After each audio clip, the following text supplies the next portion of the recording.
তুমি কি কখনো কাউকে বিদায় জানিয়েছ, এই ভেবে যে কয়েক ঘন্টা পর আবার দেখা হবে?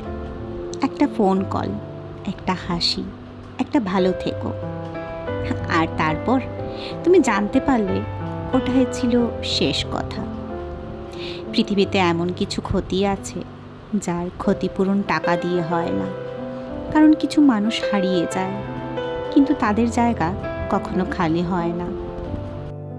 খবরের কাগজে আমরা সংখ্যা দেখি, 10 জন, 50 জন, 100 জন, কিন্তু সেই সংখ্যাগুলোর পেছনে ছিল মানুষ, কারো বাবা, কারো মা, কারো সন্তান।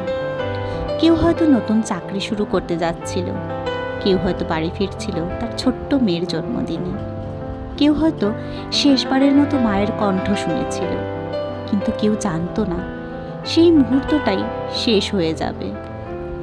সময়ের সাথে ক্ষতিপূরণ আসে, কাগজে অঙ্ক লেখা হয়, কিন্তু একটা প্রশ্ন রয়ে যায়, যে শিশুটি প্রতিদিন বাবার জন্য অপেক্ষা করে তার অপেক্ষার মূল্য কত? যে মা এখনও ফোনের পুরনো রেকর্ড শুনে তার কষ্টের দাম কত? যে মানুষটা প্রতিদিন দরজার দিকে তাকিয়ে ভাবে যদি আরেকবার ফিরে আসতো, সেই অনুভূতির মূল্য কি কোনো অঙ্কে লেখা যায়? এখন এক মুহূর্তের জন্য তোমার সবচেয়ে প্রিয় মানুষটার কথা ভাবো, মা, বাবা, ভাই, বোন, অথবা এমন কেউ যাকে ছাড়া তুমি নিজেকে কল্পনাও করতে পারো না।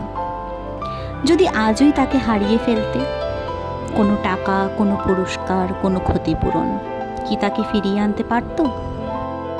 জীবনটা না খুব অনিশ্চিত, তাই যাদের ভালোবাসো তাদের আজই বলো তুমি তাদের ভালোবাসো।